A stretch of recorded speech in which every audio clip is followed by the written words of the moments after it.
I'm rolling. Action. Not yet. When we get to clap. Oh, yeah. Good. And then go ahead. Yeah, okay. Six, I think. Okay, we were asking about the individual. Right. And see, what people have to start doing to build that collective spirit to overcome that notion of bourgeois individuality, which separates the one person from the next and which defines the individual as someone who can assert himself at the expense of his neighbor, at the expense of his brother, by destroying his brother, by competing with him, and by holding him down. So what we have to begin to do is to realize that, for instance, what happened last Saturday when a young black man, a Vietnam War veteran, was shot 25 times by the pigs for no reason whatsoever.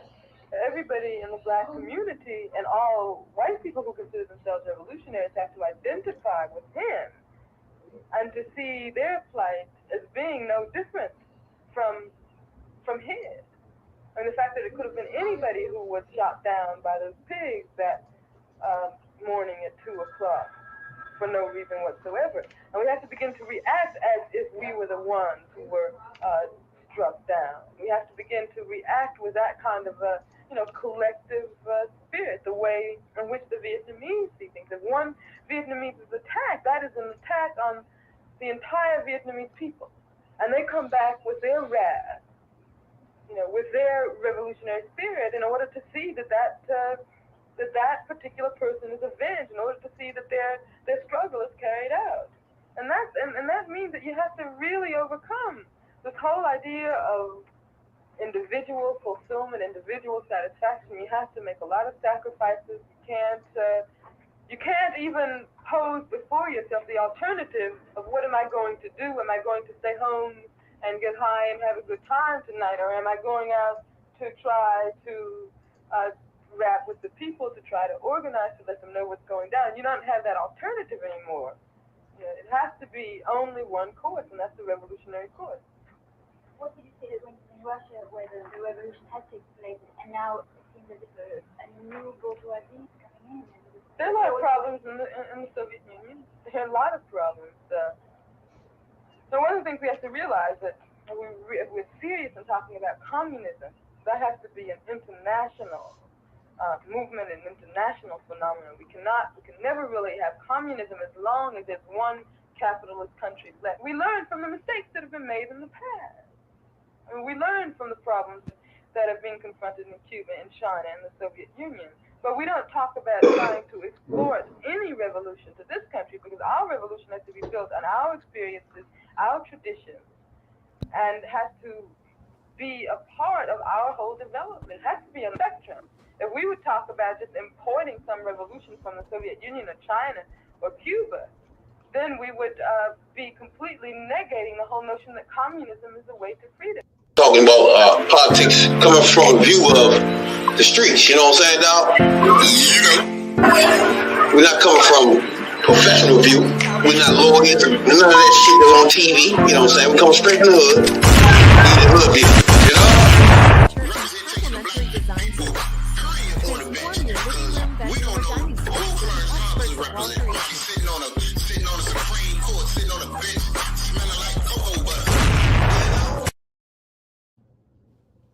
As usual, we back.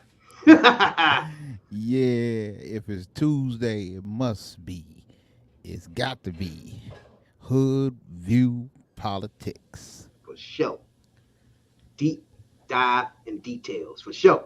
You know what I'm saying? Something like that. Something like that. Bruh, I've been watching the motherfucking the January 6th shit. Right. Bruh, that shit is over the top. Like, yeah, he was one person away from turning the election over. Still in the joint. One person. Yeah. Mike Pence ass. Damn. Yep. But Pence wouldn't go for it. Ain't that some shit? Yeah. Ain't that some shit?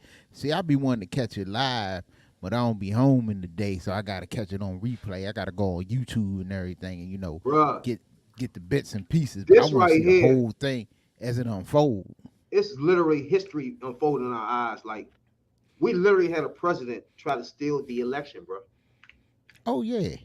It's Hey, literally this was real life scandal. hell yeah, bro. We talk about, and we have Dr. Fogg on here. We can touch on him in a minute. And he was telling them back then it was biggest in the U.S. Marshals, right? And it's clear as Right. day they was all over the place, bro. They always trying to help Trump. What? Jeez. Nah, and these people just stormed the Capitol like that shit was right. The one thing about it, right? Like in the 70s, they had Watergate, right? This right here is Yep. way more over the top than Watergate, bro. Yeah, because you had a group of people who was basically led by the president who tried to overturn an election. They tried to steal an election. Yeah. Nixon just, I don't know Nixon what the hell tried. Nixon was up to. Try to hide papers and shit because he was getting caught. Right. And, But this right here is just like saying, oh, fuck, I lost. Hey, you Hey. overturned it. You overturned. Like, what the fuck is happening here? and he had something to do, they had that break-in at the DNC, That one was took just- him down. that was a B&E. But it wasn't what they say, and that's where they got that phrase. It wasn't the crime; it was the cover up. It was the Yeah. cover up that got Nixon. Yeah, exactly. But this right here is something, bruh. 20 years from now, this is gonna be crazy, bruh. Crazy. They got what's the other motherfucker? Giuliani. Jeez, I mean they all knee deep. Oh please, he up this little bald head, the top of his little bald head and everything that's going. They on. talking about calling motherfucker Clarence Thomas wife in it this week. They need to. She trying to weasel her way out of it. Baby, you ain't weaseling your way out of that because she neck deep up in it too. But Man, now she gotta get out there and they want her to testify in public and tell what she know. But see, she ain't really trying to do it because I think once she testify and the truth come out, if she don't lie or if they catch her in a lie, because they know what's going on before they even ask her. That's gonna be the downfall of Clarence Thomas. hell yeah. Hell yeah. Bruh, just the thought Right. of him in that joint roughing these people up in the Oval Office, bruh. It's Right. the craziest thing, man. Because if they get her dumb ass to testify. Oh, she bringing down Clarence. She bringing down because she neck deep with Trump. She neck deep Boy. with the damn Bruh, Proud Boys, the chief of staff dude. I forgot his damn name. it's Proud Boys, the Oath The Keepers. Proud Boys, the Oath Oath Keepers. Yeah. So, And it make it so bad, bruh, I just can't imagine. Just think about this for a minute. Trump had militias, bruh.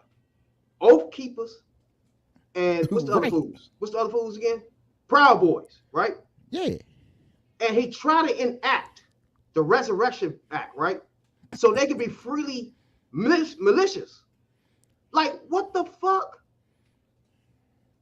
Bruh, if I This want y'all dude- picture, I just want America to just picture this right here. Obama, right? And right before he about to lose, he get the Nation of Islam and The tell Black them, Panthers, the Black Panthers, and tell them the Crips and the Bloods. to take care of business. In fact, Right, I'm this is going one to thing enact is- the look, law to make you man, do this- it. Right. Look, I'm gonna send all y'all. He gonna send the nation, the Black Panthers, Yeah, just the imagine Rolling that. 60s, and Antifa. You gonna send them all up in there to Nah, overturn this election. I just need America just to picture Obama with the Nation of Islam. That's the Oath Keepers. Black Panthers. That's the Proud Boys. And they Right. all is in cahoots to overturn, not just overturn Cheney. They want to hang Cheney or some shit like, you know what I'm saying? Like, what? And it's literally happening before our eyes, bro. Right before our eyes. Yo. It's the craziest thing. Look here. Now, everybody came in this week, right? We got a special guest this week. Um,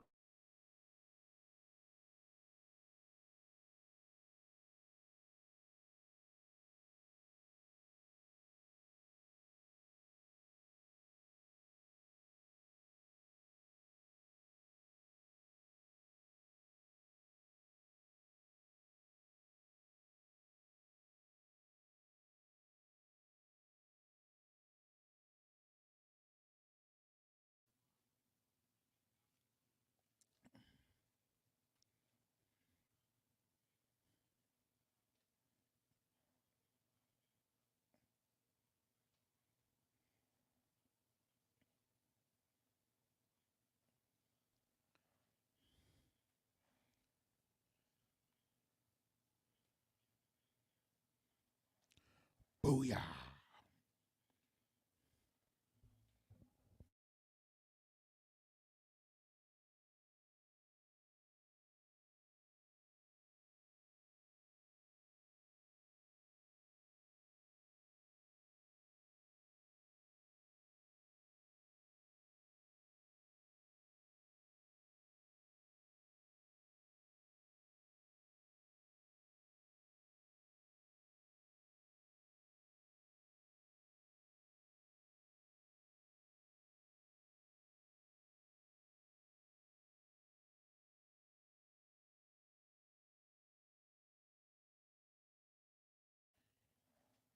Hey, yeah, I'm connected.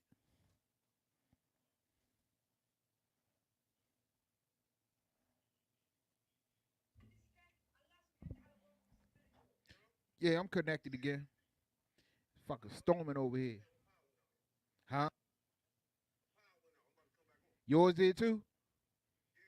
Yeah, shit, it's thundering over here. Yeah, I'm connected.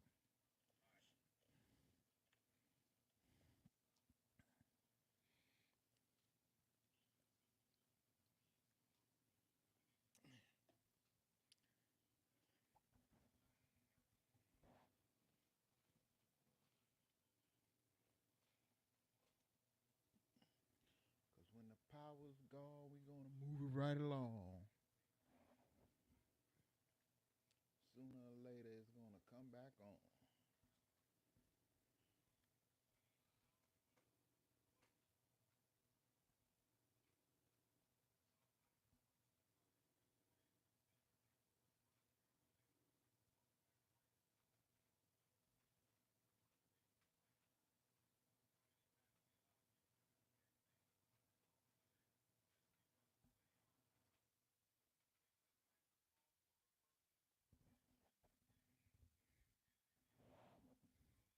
Yeah, we had some tech, technical difficulties over this bitch.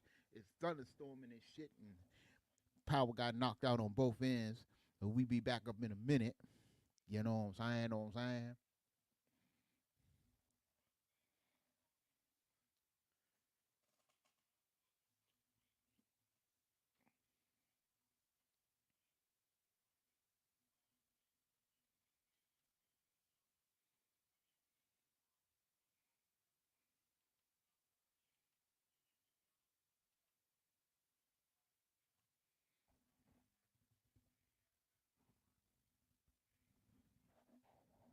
Just wait for my co-host, get his power thing ready.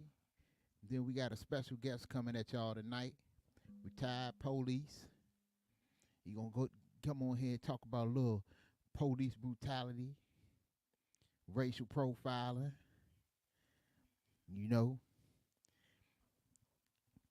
and if you got any questions, you know what to do. Post them.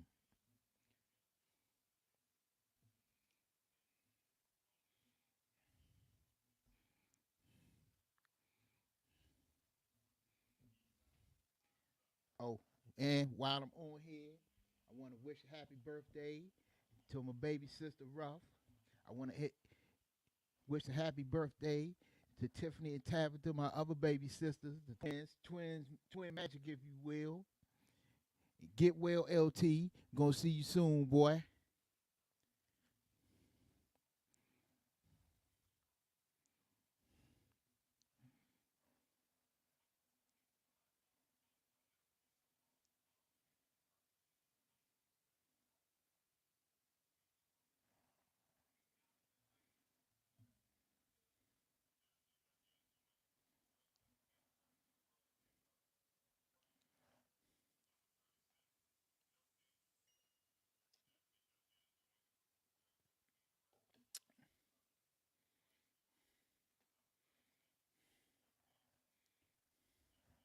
Boom, boom, boom, boom.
Boom, boom, boom, boom, boom, boom.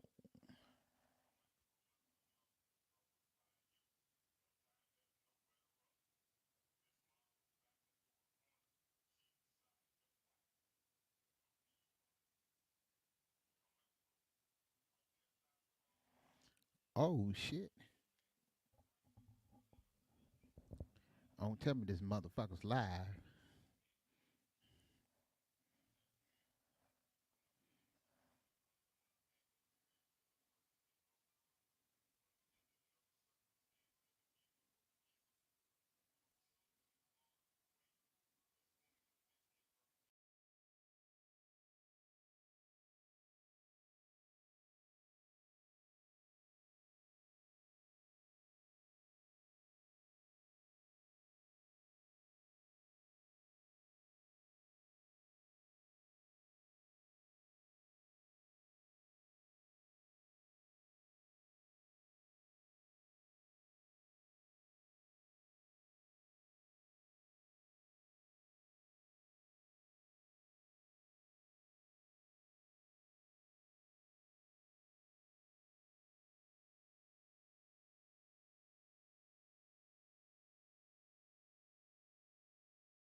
You get me?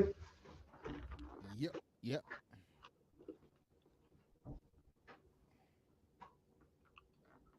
Oh shit, the joint was still live? Yeah. Man, all my life is out.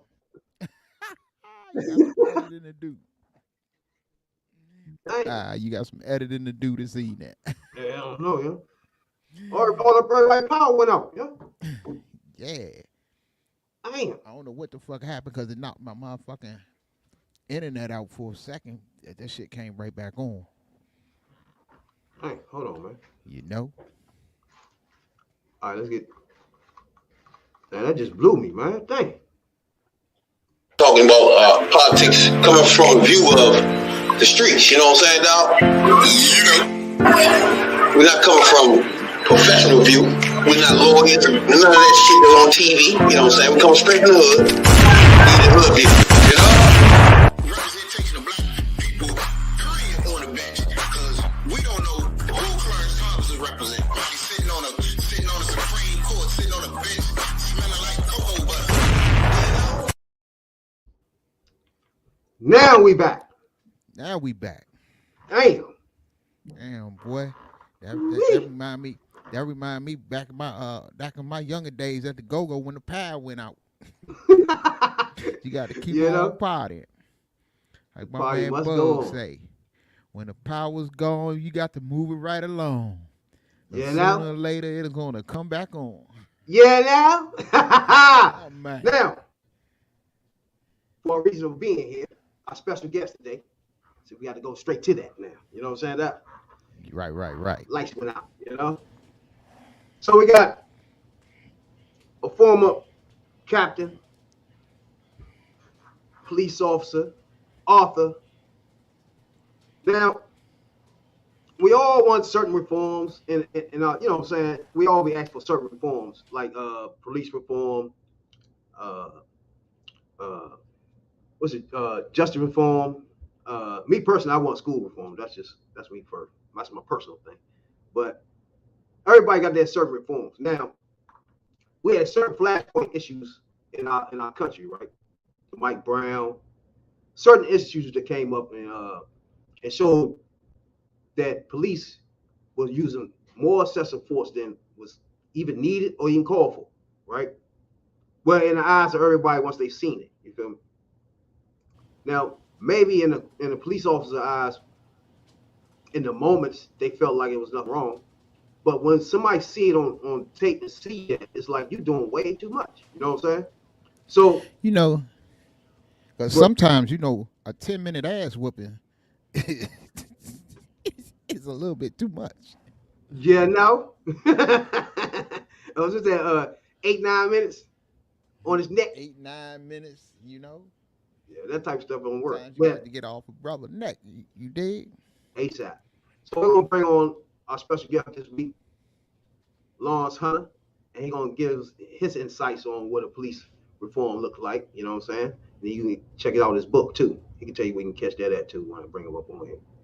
Right on. What it do, player. Hey guys, how you guys doing? Appreciate it. What's going on with you?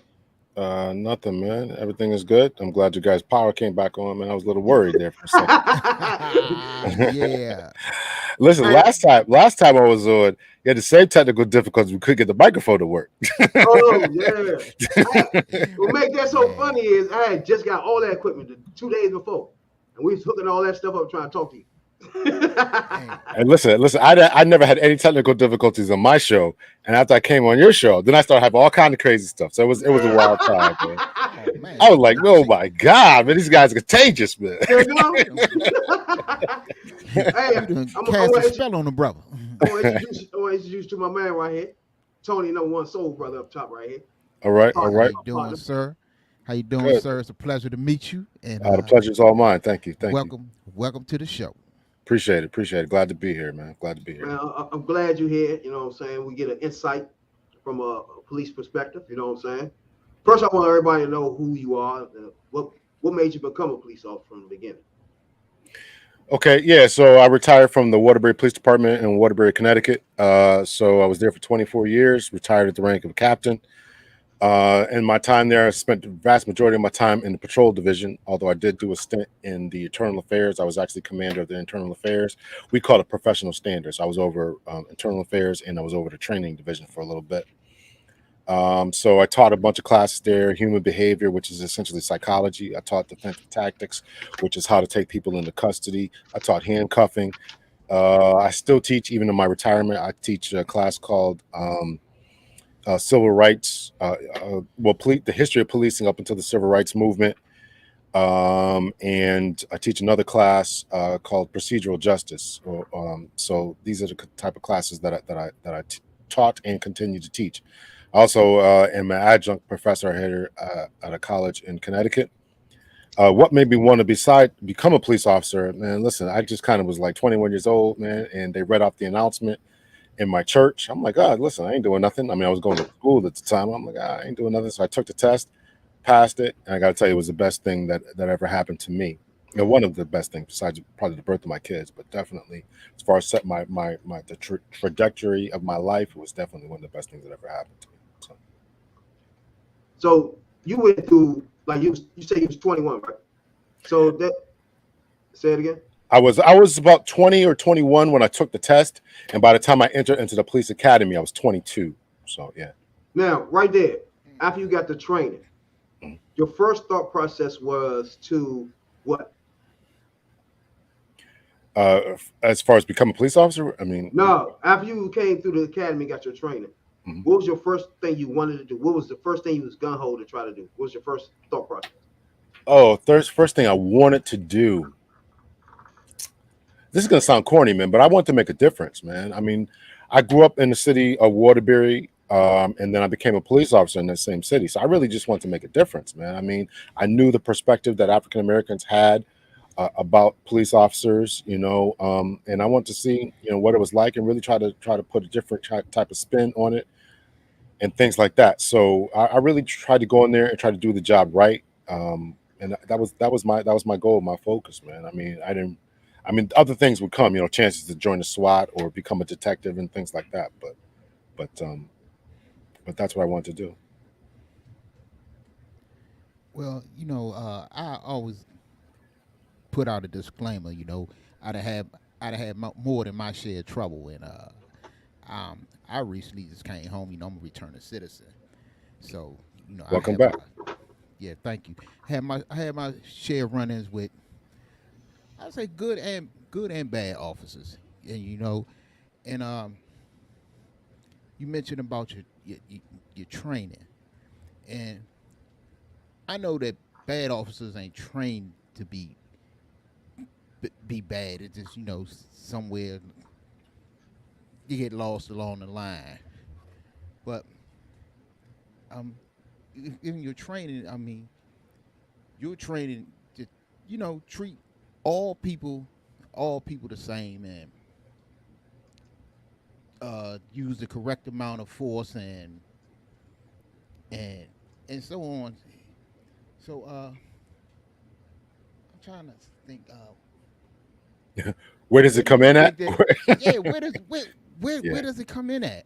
Yeah, that's a good question. That's a really good question. I try to tackle that in the class that I teach now to police recruits, called, you know, the history of policing.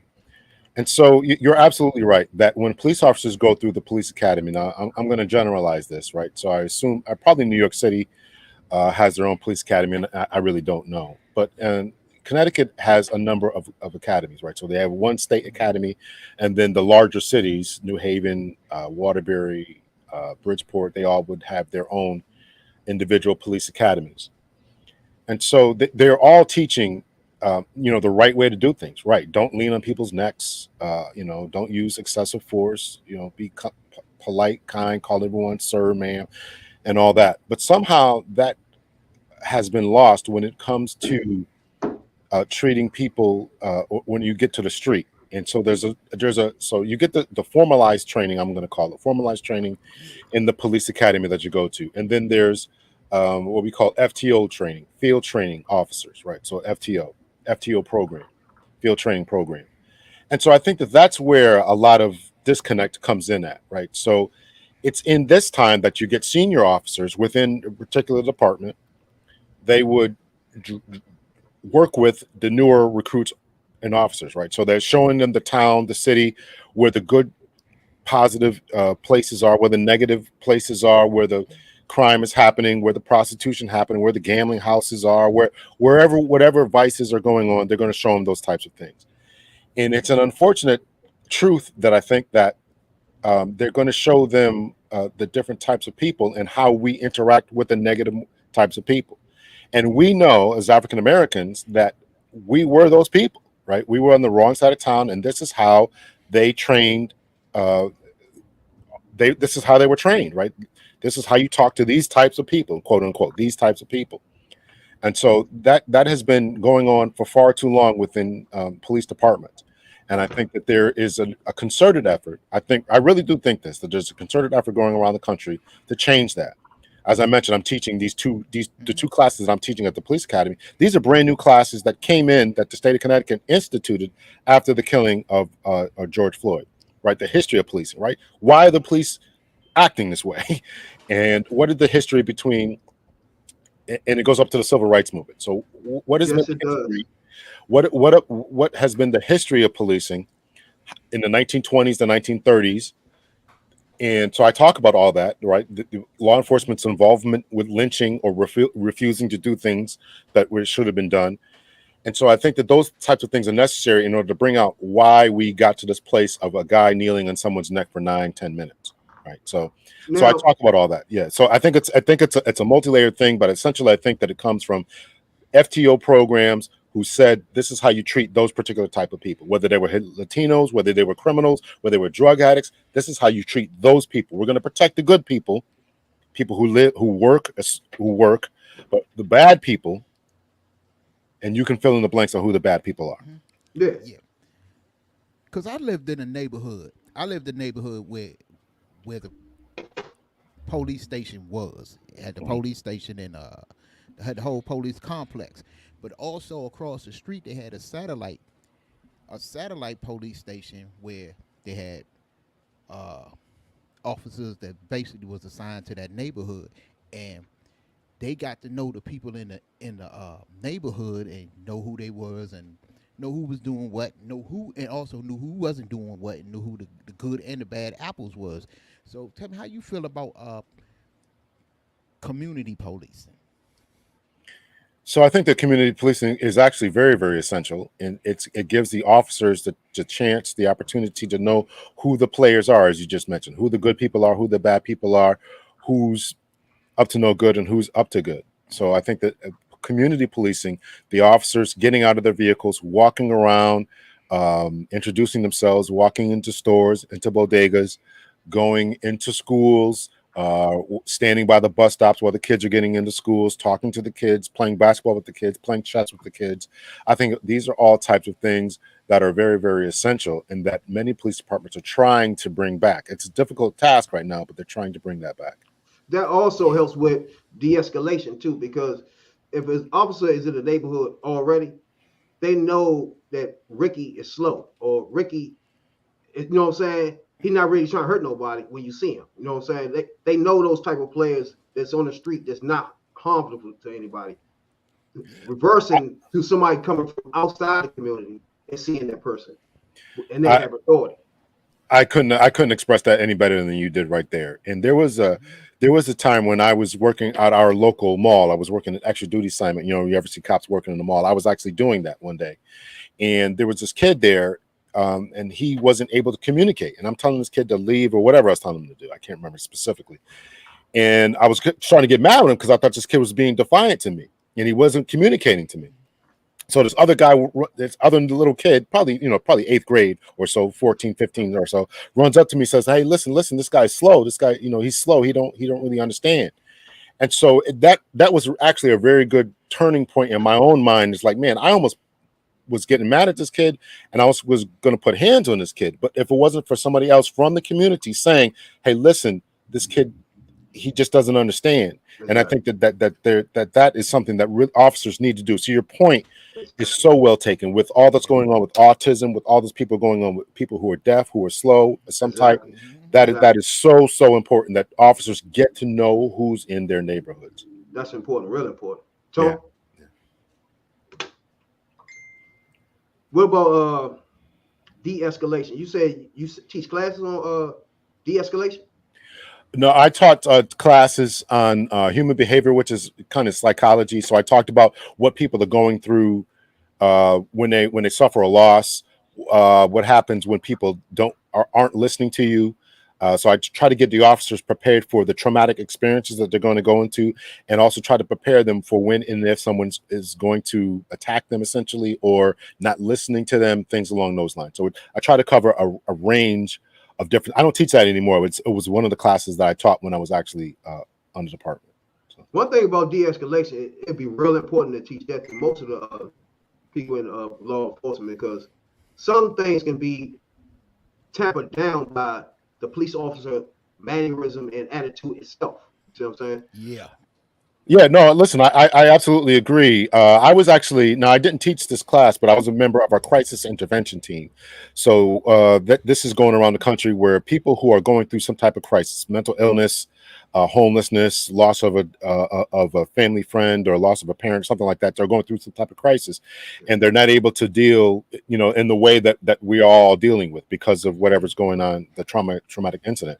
So yes, you're absolutely right that officers need to be trained in de-escalation, critical incident type of things, in which they are able to understand and empathize with what's going on. I think that there's going to be a real shift towards this, getting away from what we call the warrior mindset and embracing the guardian mindset of police officers actually being there to help. I mean, this is a novel thing, but they're here to make everything better. So they should be able to talk their way out of problems, talk their way out of fights, and things along those lines. Serve and protect.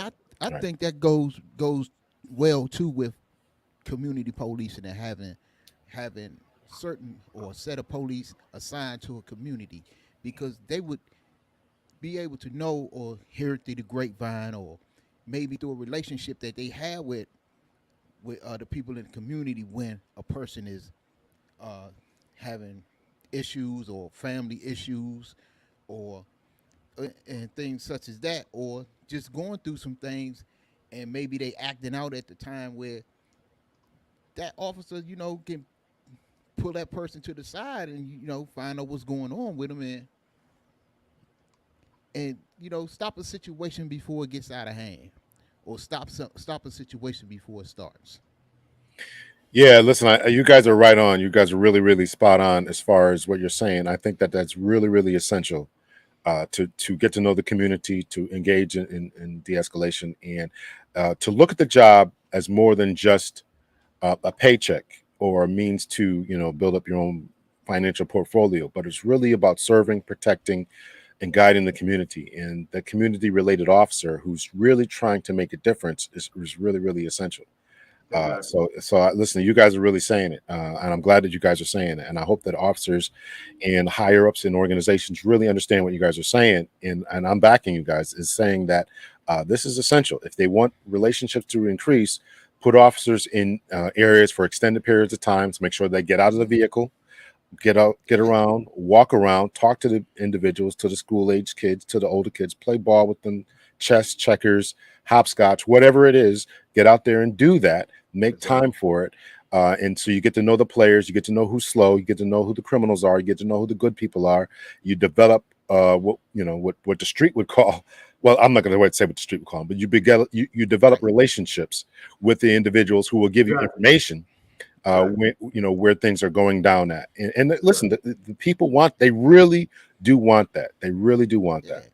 Yeah. And by doing all of that, you can inject some positive role models into the neighborhoods, where the people, especially the young people, will get to see that the police, that the officers that's there to protect them, they're not in the image that you see on TV and in the movies and such and such.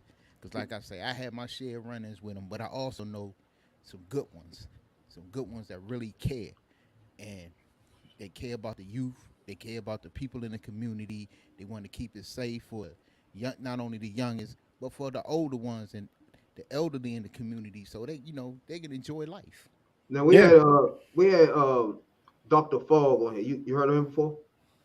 No, Dr. Matthew Fogg.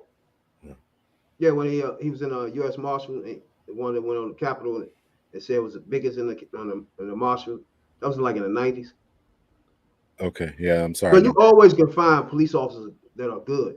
That's Yeah. that's not really the problem. The changing point was like in the late 70s, early 80s, when it shifted where the police officers were more aggressive in our neighborhoods. You know what I'm saying? Where it wasn't like the officer was in the bar around the corner. He wasn't around it anymore. It was police coming in from other hood communities. So it shifted. You know what I'm saying? So I say the crime bill around the time the crime bill 1994. What was your thoughts on that at the time?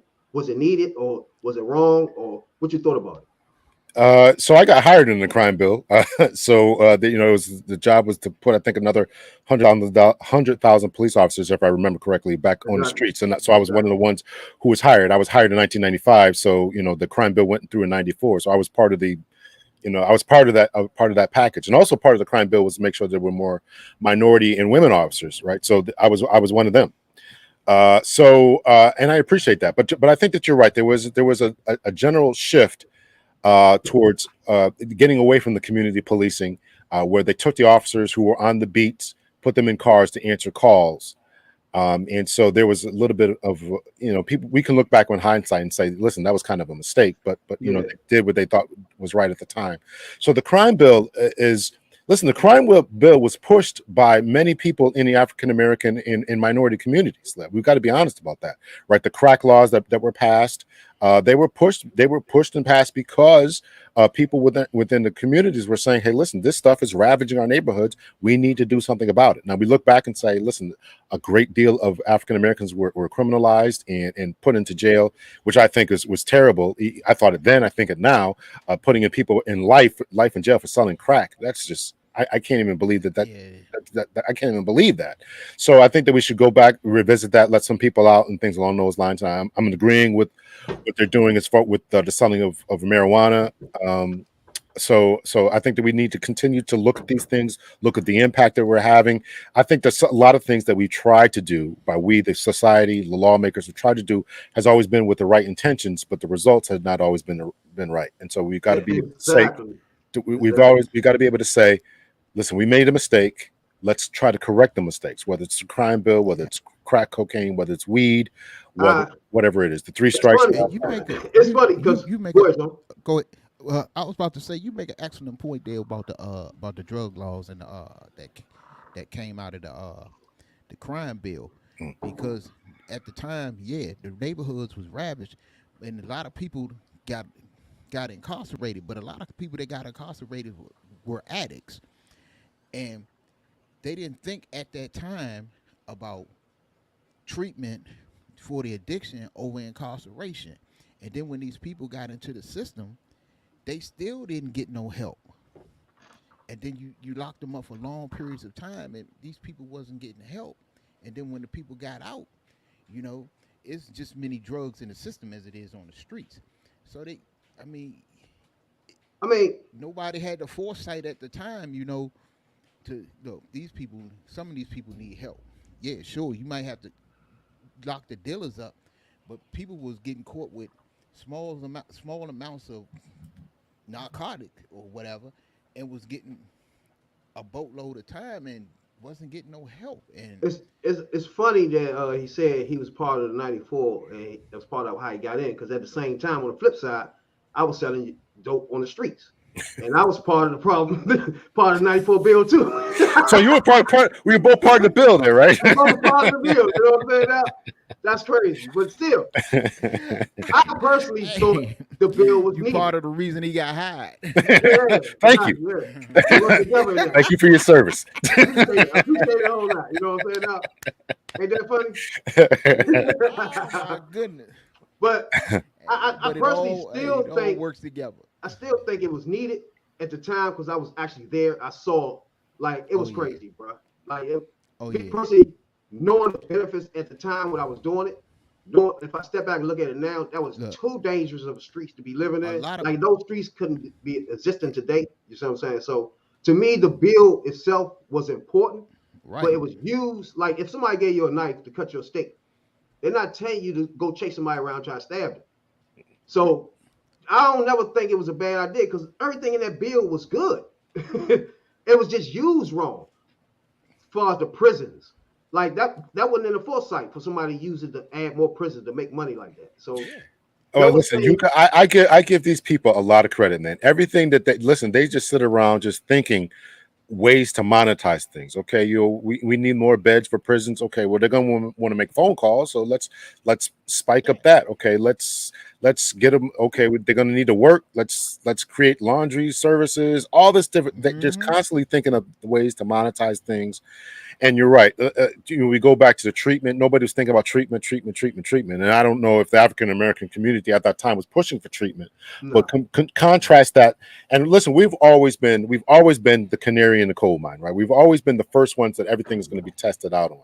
So we went through that. And now look at the addictions that are going on today, the heroin addictions and everything that's going on today. And now they're saying, okay, well, locking them up isn't the answer. It's treatment. We got to get these people treatment. Exactly. Well, where was that in the 1980s? Exactly. But anyway. Now you get it. Now, exactly. Yeah. We come from two different sides of the street, but we see the same thing. You see what I'm saying? So I like that. Yeah. What we looking at right here with the picture over here to the right? To the right, so that's the extreme right there is myself on my promotion to the rank of captain. That's my daughter and my ex. They're pinning the badge on me. So that's what's up, man. Hey. Yeah.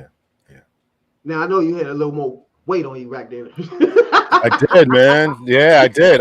I was getting. That's another story, brother. I don't know if you want to talk about it. But I actually, not long after that, man, I actually had a triple bypass, man. So a few, maybe a year or so after that, they ended up cutting my chest open, man, rewiring some stuff. So I talk about that a lot on my podcast, man, making sure that black men start taking care of themselves, man, eating right, exercising and things like that. So I completely changed my diet. I'm a vegan now. I don't eat any animal products, and I'm just really about pushing holistic, healthy lifestyle because of that, man. Yeah. I feel you, but you look good. Thank you. You look like you still be out there today running them streets. Chasing yeah. Chasing down the bad guys. You'll catch me now. I'm old now, bro. You catch me. I throw the fish now. Yeah. And I understand that. I fully understand that. That eating healthy and living a healthy lifestyle. I've got to make a lot of changes in my life. Me being a diabetic, so listen, brother, I'm going to encourage you, man. Do it, man. Do it. Do it, but do it before it's too late, man. I was 45 years. I wasn't an old dude. I was 45 years old, man. Ooh. So do it before things get worse, man. So fortunately, I didn't actually have a heart attack or anything, and I caught it because I was working out. And I'm like, man, I don't feel right, And so I went to the doctor. They did a stress test on me on a Monday. I go back for the test results on a Wednesday, and they stick a camera in my arm and say, okay, here are the 3 blockages in your heart, and you're not going anywhere. If you go home, you could die. And two days later, they actually started calling surgeons to do an emergency surgery on me. That's how fast it was. So I had 90% blockages in my heart. They couldn't understand how I was working out at all. They're like, how are you working out? How are you walking around? So if you know some things are going on in your life, I'm speaking to you and speaking to everyone. If you know some things are going on in your life, make the changes today. Don't wait because it might be too late. I didn't have a stroke. I didn't have a heart attack. I didn't have anything. My heart is just as healthy. So please get in the gym, change your diet, lay off the butters, the sugars, the salts, and just do what you got to do. We all know it. We all know it's got to do it. So just do it. Yeah. That's true. That was the hardest part, giving up the good stuff. Yeah. But listen, let me tell you this, man. I'm going to be totally honest with you, man. You can do this the right way, and you can eat well and healthy. You can eat burgers. You can eat, and I'm not talking about beef burgers. I make black bean burgers. I mean, the Impossible burgers. I make them myself. You can make pizza. You can make anything that you were eating before. I make lasagna, pizza, anything, spaghetti, pastas, all this. There's tons and tons and tons of vegan recipes. You can eat it all and have a good time doing it. I heard a brother, there's a black doctor. His name is Milton Mills. He said, if you did veganism and you didn't enjoy it, it's just like sex. You weren't doing it right. So you can do it. You can eat well. You can eat healthy. They got vegan ice cream. They got all these different vegan stuff. I encourage people to eat more fruits, vegetables, and stay away from the processed stuff. But make I'm saying that to say make a progression. You don't got to just quit cold turkey. Try a meatless Mondays. Try some vegan stuff. Try some vegan ice cream instead of regular ice cream. Try some oat milk instead of regular milk. Make some slow progressions, and after a while, man, start making your own pizzas. And I'm telling you, you'll enjoy it. I'm telling you, enjoy it. Yeah, that's some great advice. And anybody out there that need to do it, listen to that man. That's some good advice right there. Now, what I want to do now is look at a couple of videos from 2 point of views, your point of view and our point of view. Okay. And we're gonna walk through and see what was here, what was wrong here, and what was not, how we feel. You know what I'm saying? We don't know. We see it the same way now. You know. So this is the first one right here where officer gonna pull him over. I'm gonna go ahead and let it play because I can't really explain it.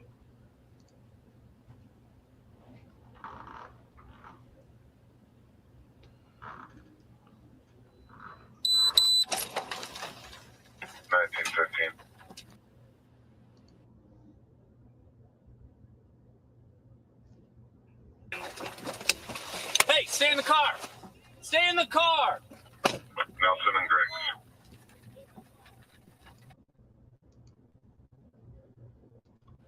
All right here for a minute. What we saying right there, John?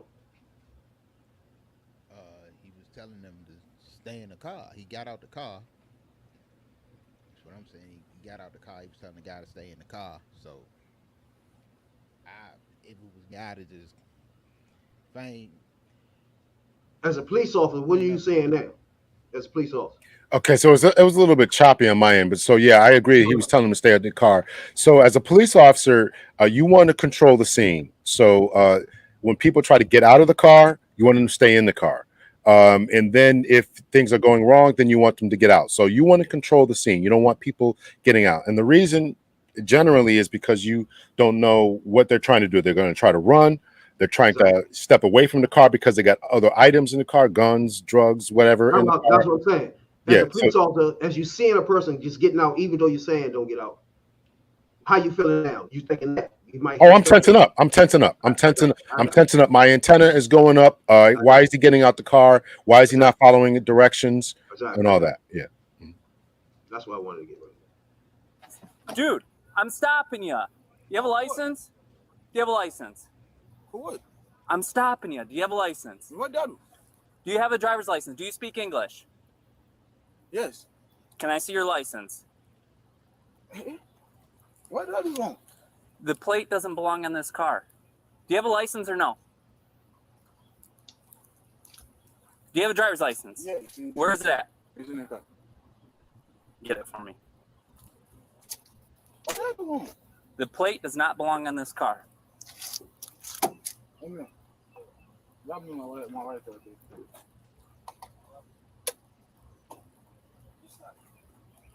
Right there.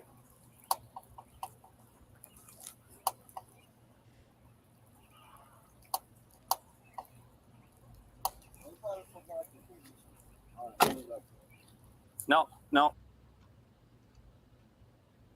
I know you got something to say about that right there for sure.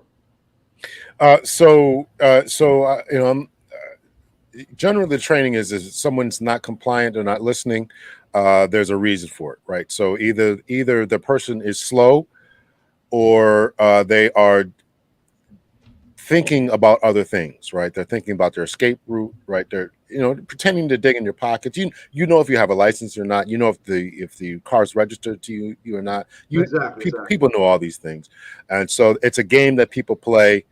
And so some officers got to play the game a lot of times, right? they're playing the game. Just we know that you don't know. We know that the car is stolen or the light doesn't belong in the car. Or we assume that you know all these things.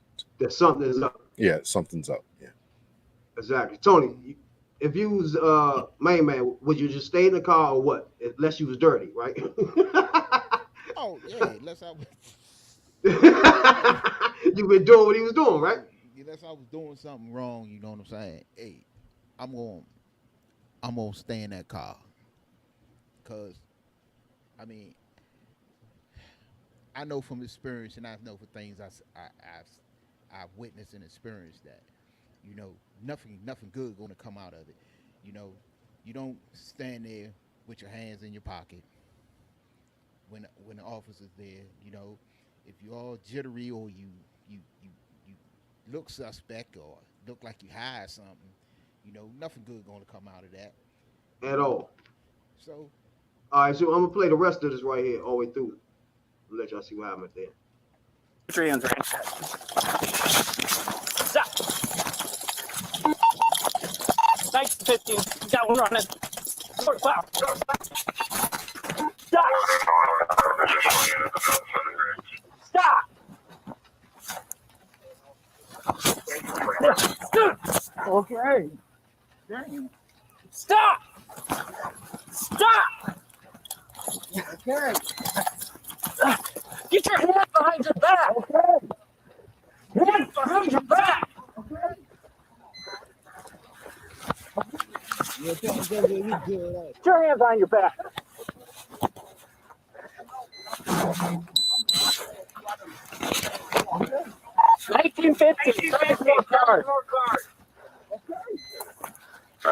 Good, but man, yo, what's up, man?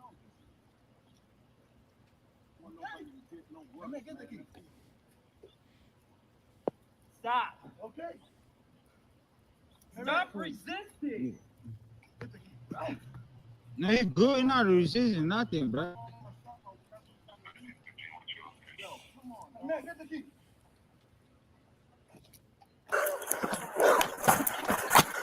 What do you do? Please.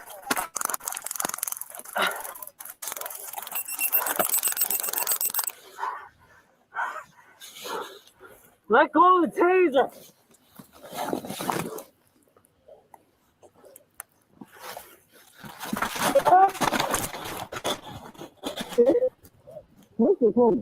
Let go of the taser.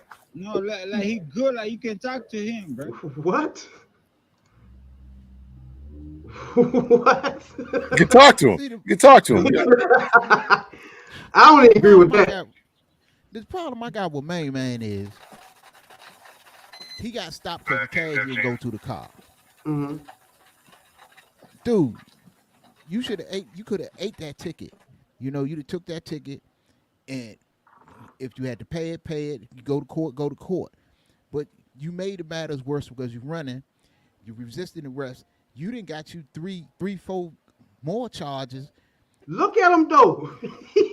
Over the top, still wrestling though with him. Right now, you probably got assault. You probably got an assault charge on an officer. You didn't got resisting arrest. You didn't got fleeing and eluding. You didn't got these 3 right there. Now right here, off of a officer traffic gonna stop. shoot him though. He about to shoot him though. This is what I want y'all to see before we go. Right here, now pull his gun out now.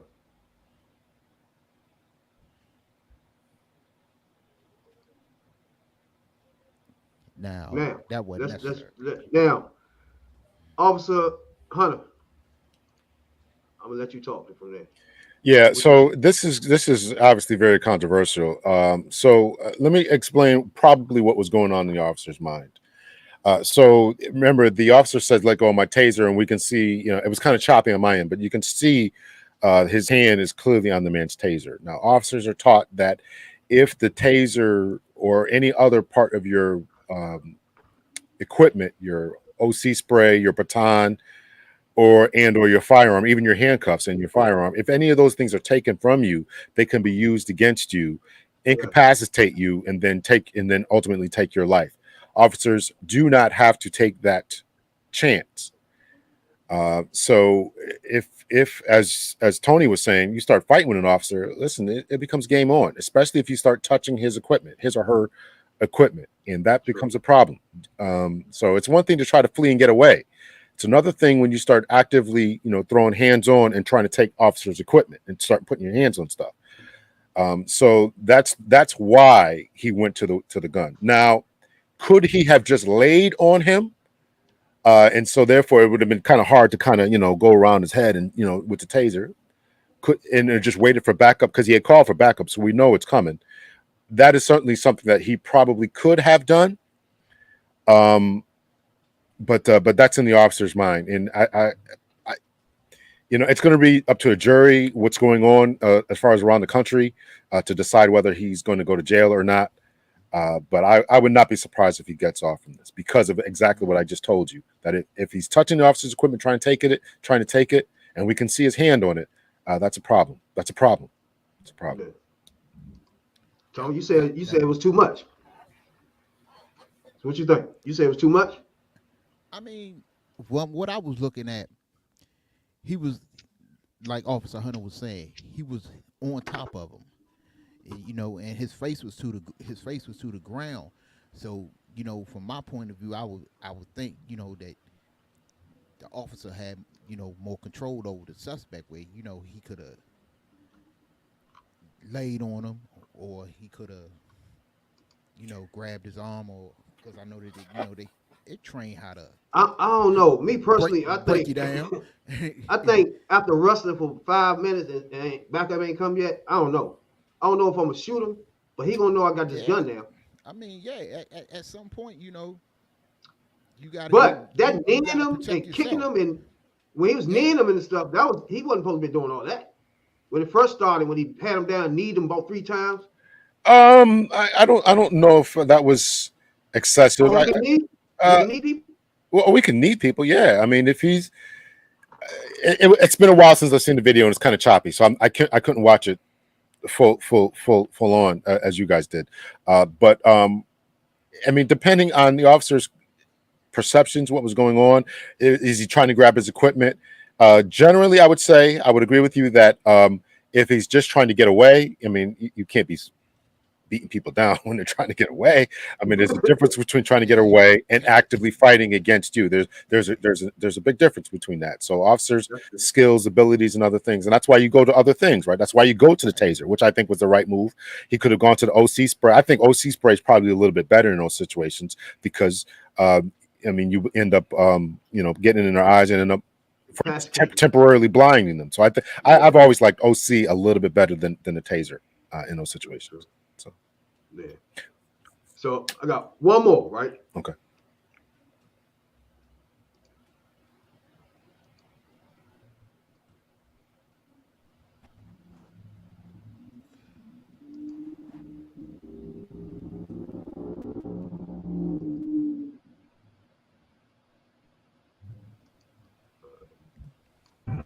In 2016, 29 Claire.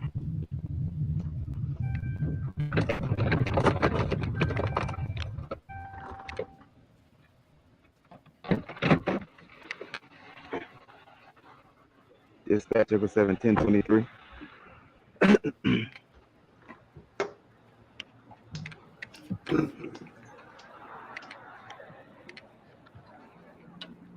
Oh shit. The heaviest little commercial, bro. What's the name of this video? Because it's very choppy. I want to try to pull it up on talking about. You said it's choppy. You can't say it. Something family. I tell my family I love them. Officers. What is he doing again? He tried to snatch that man bottle of liquor, but the man jumped in the car, was trying to find him back. He out of ran. Okay, I see him. Mm-hmm.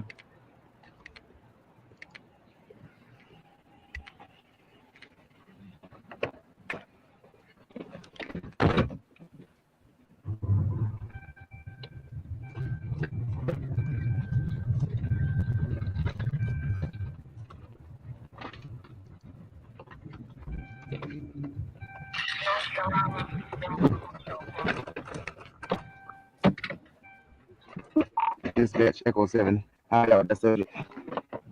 Come here, man. Come here for a second. Come here. If you don't, you better stop. Or I'll come here.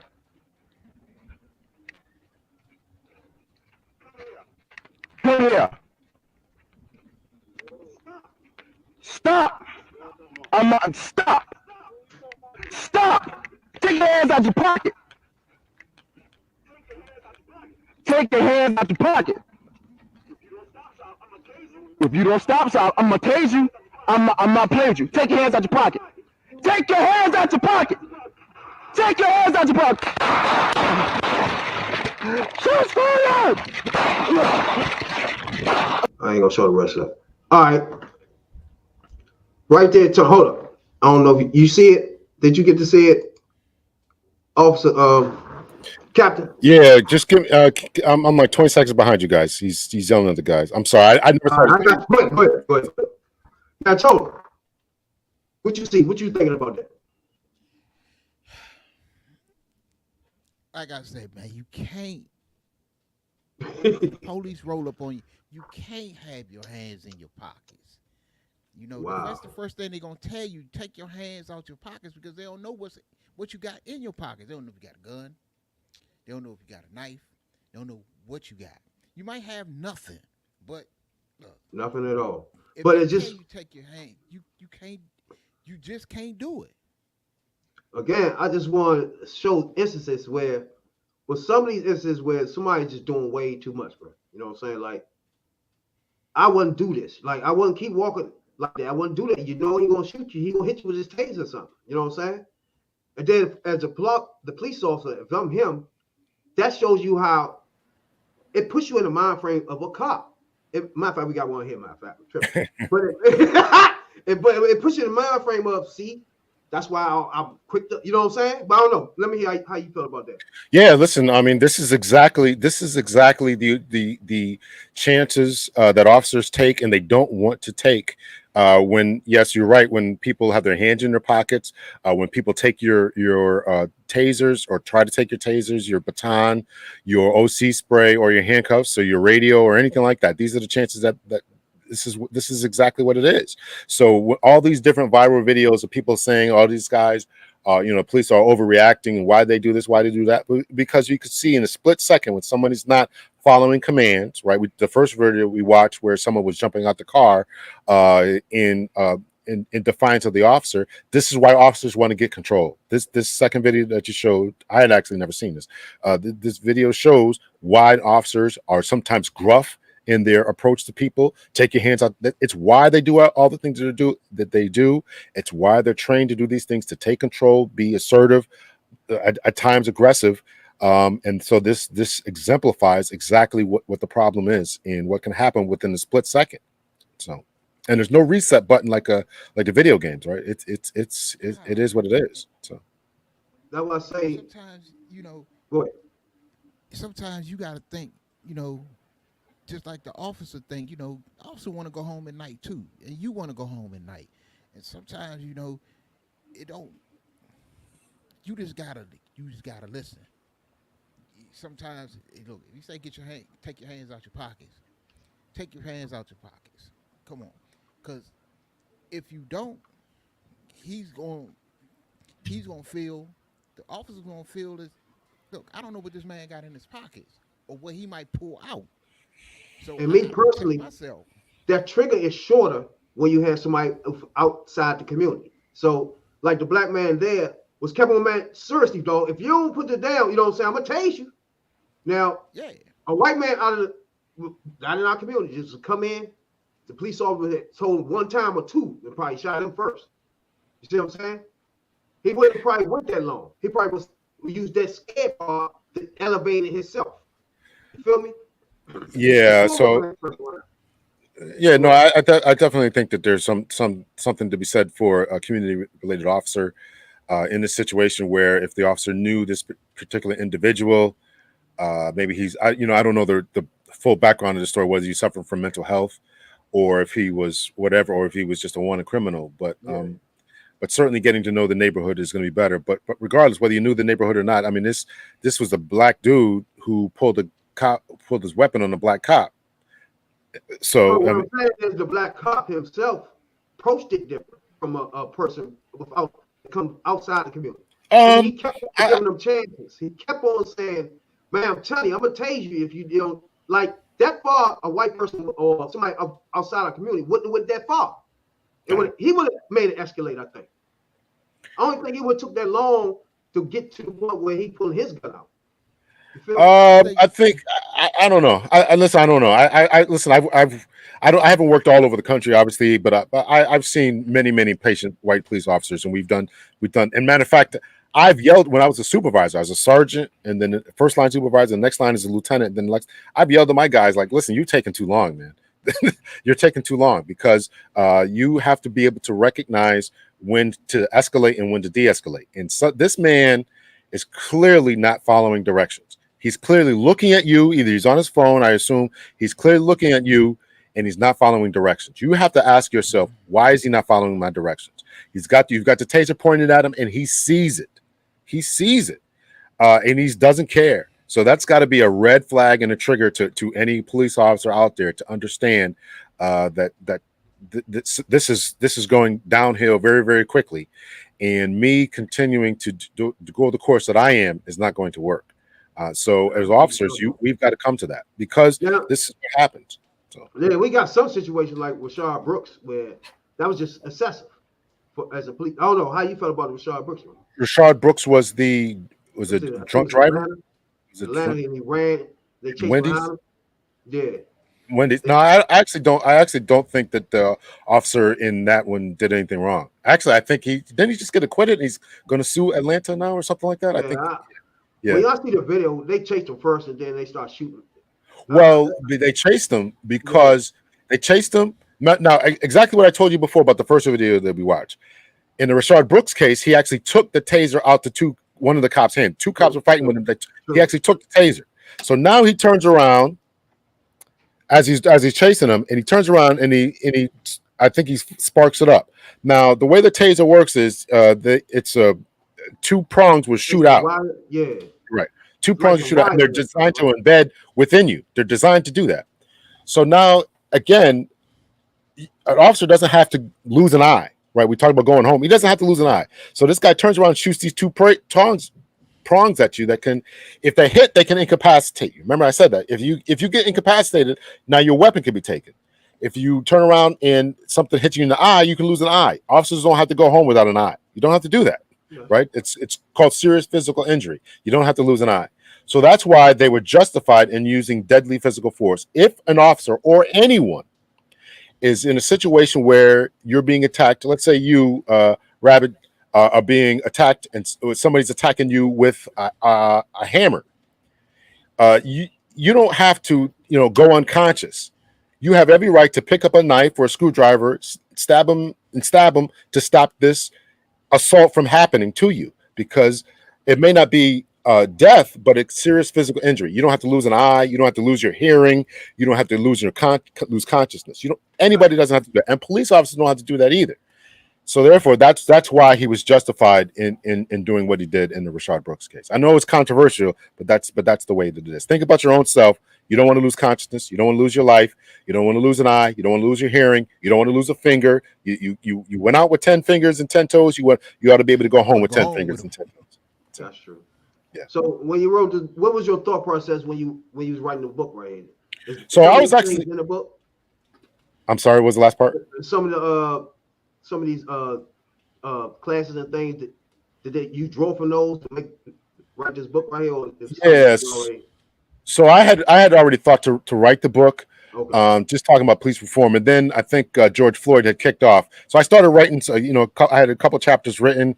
Then I kind of put it to the side because I was trying to get the podcast up and trying to do some other things for my consulting business. And then George Floyd kicks off, and I'm like, all right, let me finish this because I know this is going to be a big deal. So I talked about a number of reforms that people want to see: transparency, de-escalation training, body cam footage, and releasing the body cam footage, just different types of training. I talked about my own training in law enforcement and things along those lines. So these are the ideas that I wanted to have. So yeah, that was my formulation as to why I wrote it, what I wanted to bring about. And I talked about a lot of things that people wanted to see. They've done research about things that people want to see. This is white people, black people. When you look at the statistics about police satisfaction, it's something like 6 out of 10 white people are satisfied with the police. And for black people, it's not much less. It's 4 out of 10.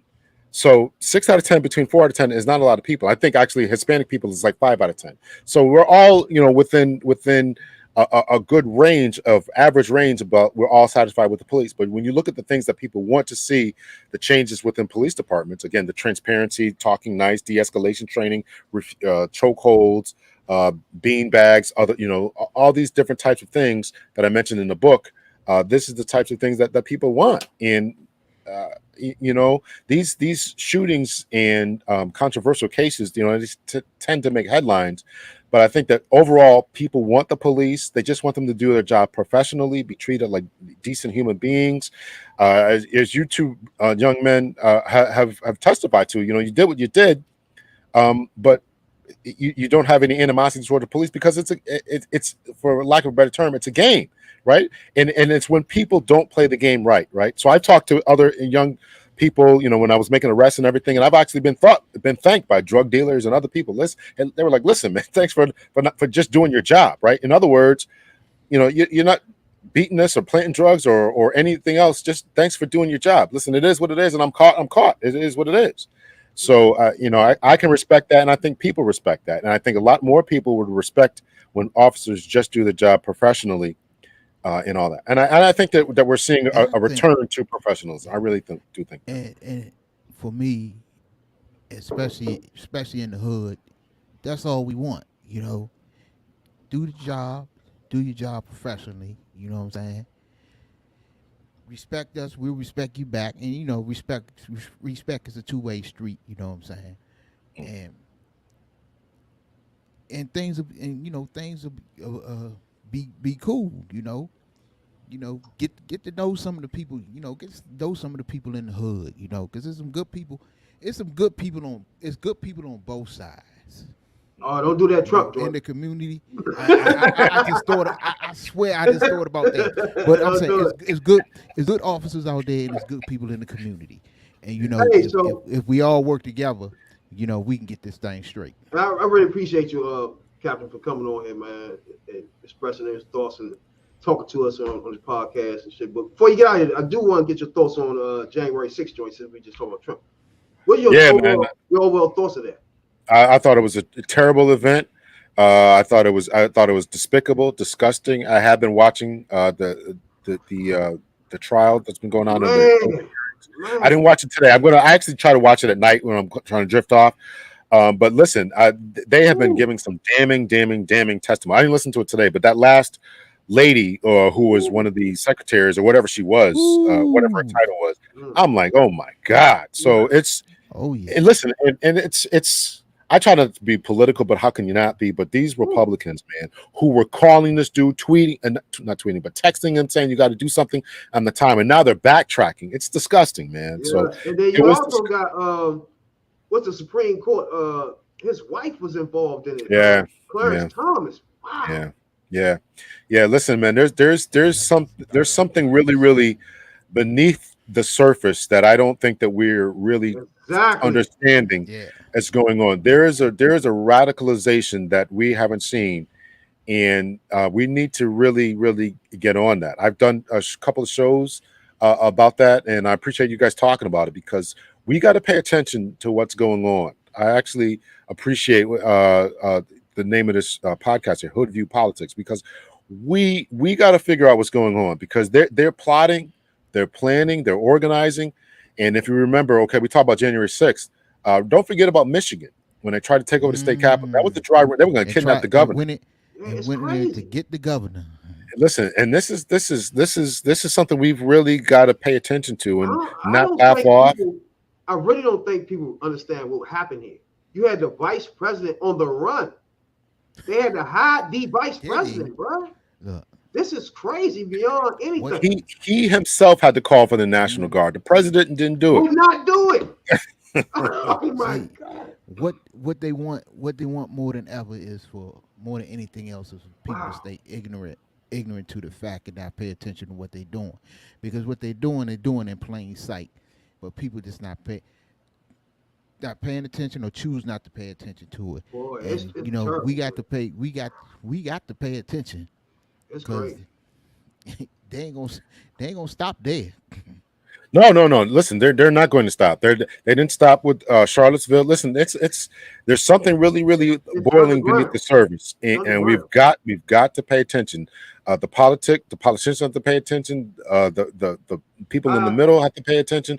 We've got to get on our game about this because it's not over, and we better be prepared to protect ourselves. I think this right here is something that's so deep that only person that can do this is a president. I don't know if he's the right one or not, but I think it's a president that has to get everybody together, even the people that support Trump, right?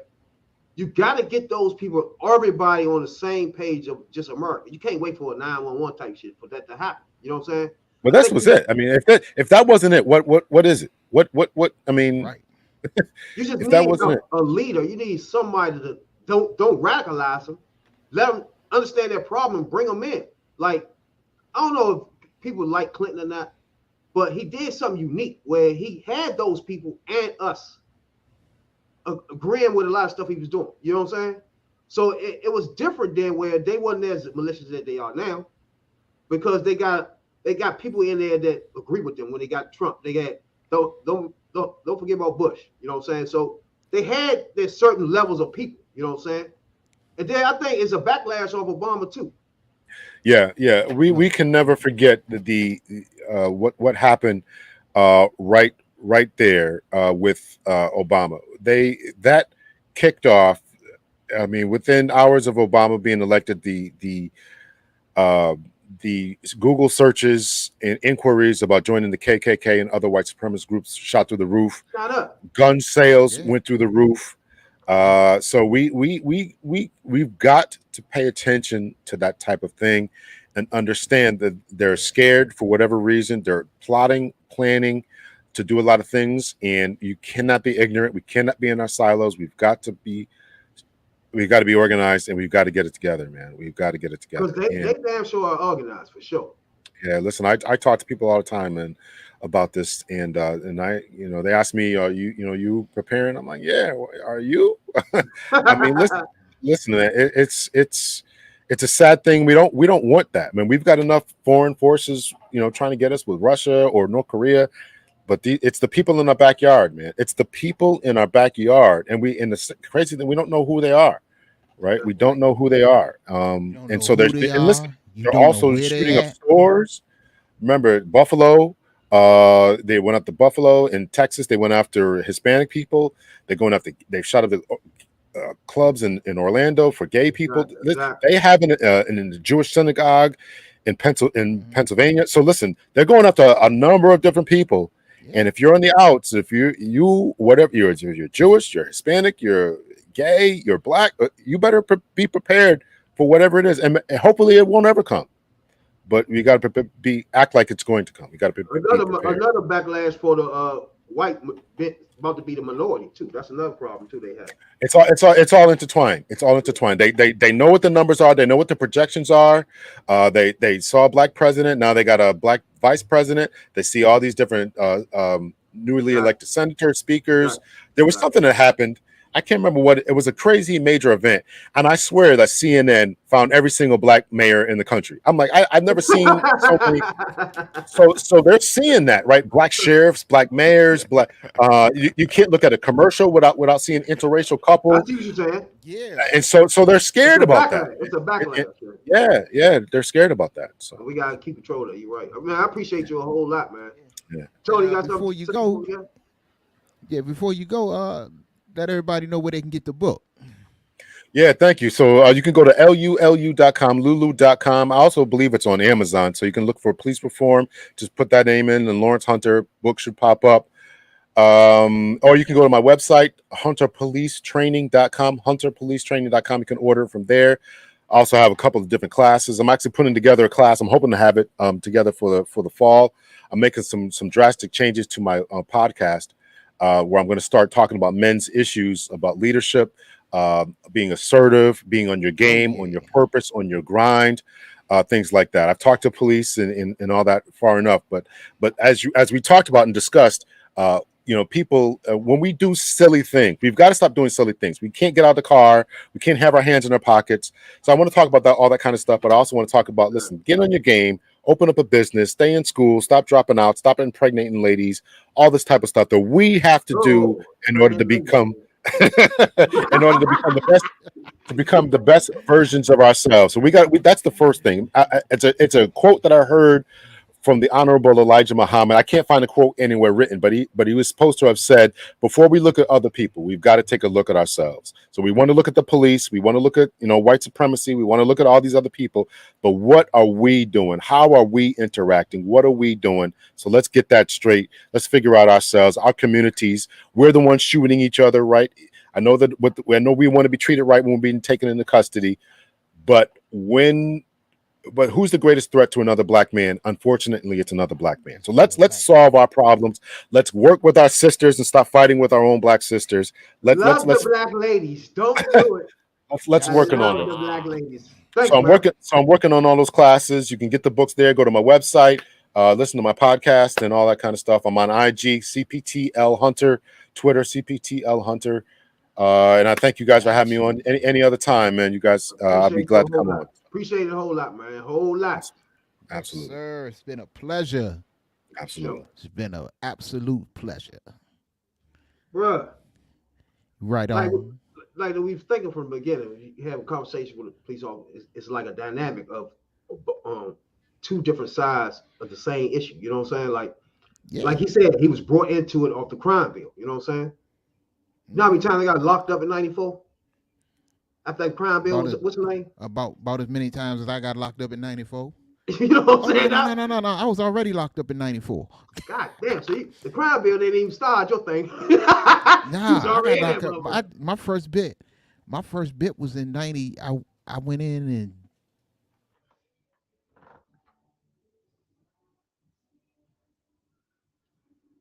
you froze?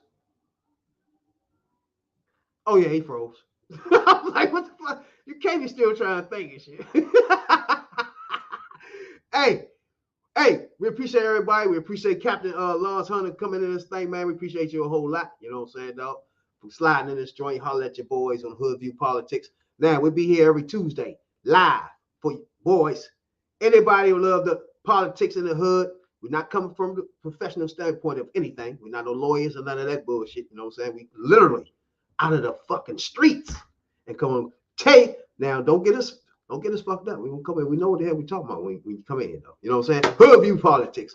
Every Tuesday night, you catch your boy Rabbit Jones and the #1 soul brother, Tony. You know what I'm saying, dog? Until then, I guess like I said, we appreciate Lawrence Hunter for coming in and join for show. You know what I'm saying, dog? Blessing your boys with that. And holler at you Tuesday. You know what I'm saying, dog? Death Row. Talking about politics coming from a view of the streets, you know what I'm saying, dog? We're not coming from professional view. We're not lawyers, none of that shit that's on TV, you know what I'm saying? We come straight from the hood. We the hood view.